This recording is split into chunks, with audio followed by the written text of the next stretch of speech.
So I made another psychological breakthrough, and now I no longer feel the dread of anxiety, anger, or fear.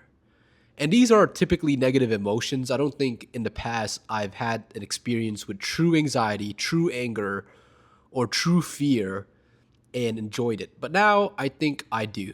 And I'm going to explain to you how I did it. Number one, I think if you watch my previous videos or any of my few prior videos, I talk about how I don't really feel emotions too much anymore. I don't really feel the typical emotions that a lot of people do. It's not like a numbness, it's more like an indifference. And the way I obtained this is through knowledge and introspection. So oftentimes I give this analogy like when you eat your favorite meal, for example, right? And some days it tastes better than other days. Or why is that meal your favorite meal? And oftentimes we don't choose our favorite meal. Our body just decides this is a really good tasting meal for us.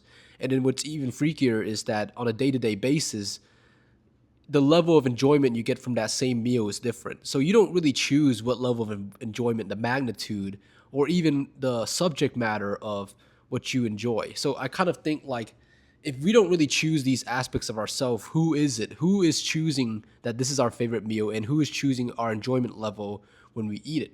So there are parts of us that are in fact us, but it's not truly our decision. It is almost like random. I don't want to say, but not random, but it is out of our control. So when I feel like these anger or fear or anxiety, a lot of times these emotions are out of our control. It's the same phenomenon as when we eat something and we enjoy it or we don't enjoy it, right? We don't really choose those things. We have like this, our body, I want to say, chooses it. And when we feel anxious or fear or anger, it's almost as if like we have this second version of ourselves, almost like a child like that just has this responsive behavior. It's very responsive and it needs attention immediately. So when I was driving yesterday, I was going to play some poker, and out of nowhere, and I usually enjoy poker, but out of nowhere, I felt anxious, very anxious, and I couldn't explain why. And then I realized, what if I just enjoy the anxiety, right? What if I just choose to enjoy the anxiety? And that was a profound thought I had, and I did. There's this idea of fear, excuse me, pain and pleasure. Pain and pleasure is very similar. Sometimes I think, when you were a kid and you had a tooth that was falling off and you picked at it and it hurted when you pushed it, but you still did it anyway because it felt kind of good. I think about that often. I think about like if I could like regenerate, right? How good, how nice it would feel to feel the pain of just ripping your teeth out. And that may sound ridiculous, but if you truly just think about it, like if we had no permanent consequences, certain pains would genuinely be interesting. It would be interesting because we don't normally feel it. And that's the same thing with anxiety, fear, and anger. I normally don't feel emotions entirely. So when I feel these anxiety or anger or any of these bad emotions that we label, I don't see it as bad. I just feel it. I enjoy that I'm able to feel because there's going to be a time in my life, I know it, where I'll have all my problems fixed. I won't feel a lick of anxiety, a lick of fear, a lick of anger. I have no reason to. And I'm going to be even more indifferent than I am today.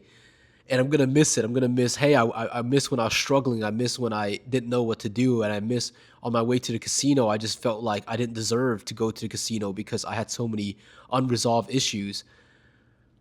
I know I'm gonna miss those moments, and that's why I can enjoy it, right? When I feel fear, anxiety, when I don't know what to do, when I'm unsure, when I'm unsure if I even or if I even deserve a reward, when I'm unsure of those things, I just enjoy seeing in that moment, and it's a truly profound idea. Like obviously when we think about fear, if you're like in a dangerous situation and you can get robbed or you can get you know injured or fatally injured, I mean, obviously you should acknowledge that fear and get the hell out of that situation. Or if you're in an anxious situation where the consequences are dire, you know what I mean? Like obviously you need to be present for that moment. Like if you have a dying relative and you're anxious, you need to be present for that.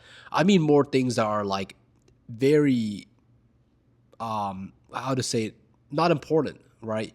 If you're anxious about someone texting you back about ridiculous things, It's those are things that you can actually enjoy that feeling because one thing is when I was in high school, I used to hate the feeling of having a crush.